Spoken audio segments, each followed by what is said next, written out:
So what's been going on in Syria? So much has been going on in Syria, little bits of crises and one thing and another. This will go out on or about the 29th of May. What have we seen recently? Well, we've seen Syrian elections, if you can call them that. There are lots of flaws in regard to the elections.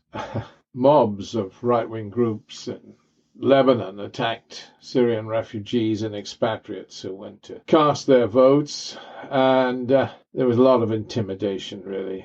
That's nastiness in Lebanon because there's a lot of resentment of the level of Syrian refugees in Lebanon. I mean, we're talking a couple of days ago, May 26th, the presidential elections in Syria. Were they elections as we think of elections?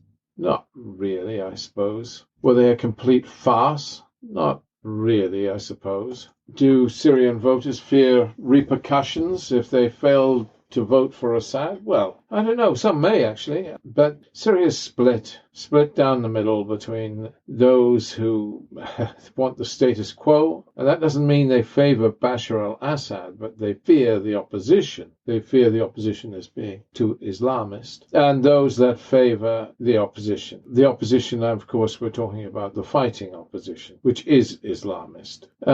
So, that's the problem. Who do you fear more? Bashar al-Assad, the incumbent, or the Islamist groups, and they are extreme, who lead the fighting on the opposition side? Tough call, isn't it, for any Syrian that goes to cast a vote. There's a footnote here, too. I mean, voting was banned in countries like France, Germany, United States of America. In other words, Germany would not allow Syrian expatriates to cast a vote at any legation or, short-sighted. Maybe if they had allowed expatriates to vote, it would have increased the vote against the president, I suppose. Does that mean anything? Not really, because the president was going to have a walkover regardless. It's in the nature of these kinds of elections. Another 7 years of Bashar al-Assad? No, I don't think so. But more about that in a moment. I do think that these elections were pretty unimportant. It's unfortunate that the Syrian government won't allow a broad list of candidates. The way that's engineered is the Syrian parliament has to endorse candidates. And so out of the large number of candidates that applied to stand for president, including some very fine ladies, the Syrian parliament only approved 3 candidates, Bashar al-Assad and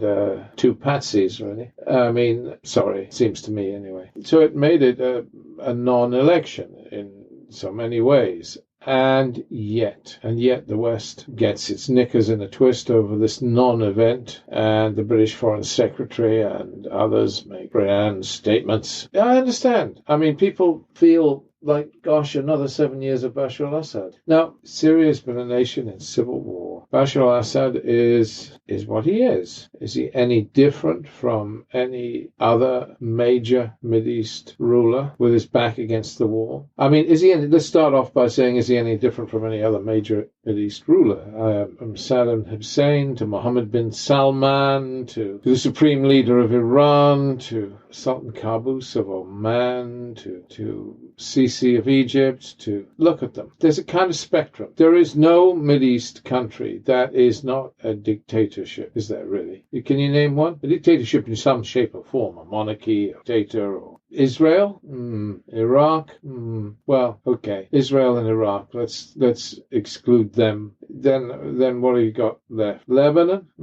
Okay, well, we'll exclude Lebanon. These are not necessarily greatly successful electoral systems in Lebanon, Israel, and Iraq. But the rest are ruled, as far as I can see, by dictators or elected dictators, in the case of Erdogan and so on. And is one worse than another? You put their backs against the wall. Does one behave differently from another? I don't know. I don't think so, really. I must say, given reasonable times, some of them behave reasonably. Oman is a very well-governed country, the Sultanate of Oman, for example. Yeah, given reasonable times, some behave reasonably. Bashar al-Assad arguably bombs his own people on a regular basis. But then it's a country in civil war, isn't it? Like Libya, like Yemen. I mean, these are horrible situations. And we're coming out of the Syrian civil war and moving towards some sort of stability. And this presidential election is an irrelevance. What is relevant are the Russian-sponsored negotiations about a new constitution. Well, they've gone nowhere for, years? Just whiskey-guzzling members of the opposition and the government sit in nice little five-star hotels and enjoy themselves and shout at one another. Well, the opposition shouts, the government drinks the whiskey, I guess. I don't know. They have been pathetic. The constitutional negotiations have gone nowhere forever and ever and ever. And you throw up your arms in despair and say they will go nowhere. They're a joke. That's where I suspect you are wrong. Russia is playing a clever little game. And I think Russia is moving towards a point where Russia wants the constitutional negotiations to go somewhere. This is new. And you get as much from the Russian foreign minister and others. You get hints that things will move now. Does Russia matter? Of course Russia matters. Bashar al-Assad is not as controllable as Russia would like. That doesn't mean they can walk away from Bashar al-Assad. They can't. But he's not as controllable as Russia would like. Russia would like Bashar to be nicer to the Turks, for instance, because Russia is playing games with the Turks. Bashar cannot really, because Turkey has invaded northern Syria in various parts and is very difficult to get out once they get in. As you know, I mean, you've seen Turkey and Iraq. Turkey, once they got a foothold there in the places like Bashika or Duhok Governorate, they've got the airport right, or they've made it into a tank base, haven't they, up just beyond Duhok city. They've got their bases in Iraq. They won't shift. Now they've got their bases in Syria. They won't shift. The Turks are creating facts on the ground. Expansive. Erdogan sees himself as the new sort of sultan, doesn't he?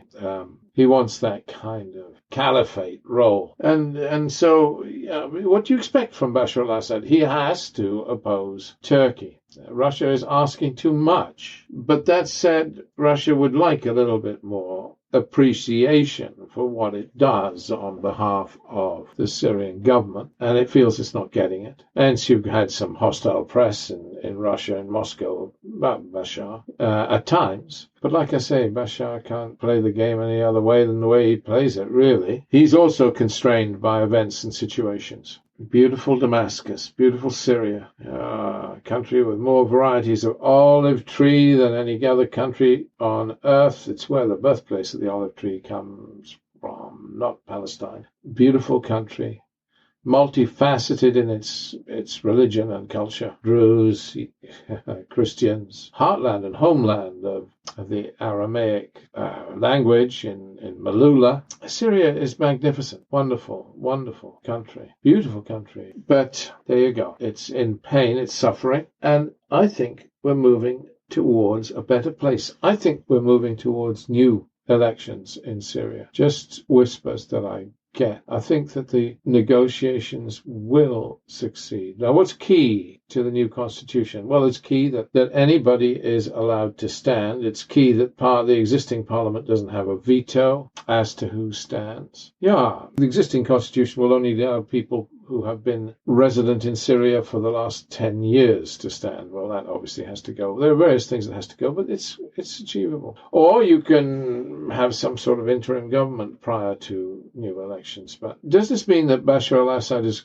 going to step back from the scene? No, he'll still be there. He will still be there in the background, but that's the way it is. But new elections? Yes. New presidential elections? Yes. How soon? No later than next year. I think things are on a roll, you know. What other little goodies for Syria? Syria needs to get out of its present miserable situation. And it is miserable because of Western sanctions. Western sanctions are not only impacting Syria, they're also impacting Lebanon because we put banking sanctions on Lebanon. Why? Because Hezbollah's there. For God's sake, grow up. Live with the real world here. Western sanctions are cruel, and we impose them again and again, and we just punish people. not governments. I mean, you put sanctions on Syria and make it difficult for it to operate, make it difficult for its people to breathe. You think that bothers Bashar al-Assad? He just sees his Maklouf's millions and decides to spend those. No, I'm not kidding. He did that, of course. You know that. No, he just followed copying Mohammed bin Salman. It takes a leaf out of the playbook of a fellow dictator. No, and you do the same, wouldn't you? You're not going to suffer. You're not going to give up your the marmalade on your toast just because your people are suffering. You need to look after yourself, don't you? And sanctions, okay, the West are going to put sanctions on your country, cripple its industry, cripple its banking, cripple its everything, make life miserable.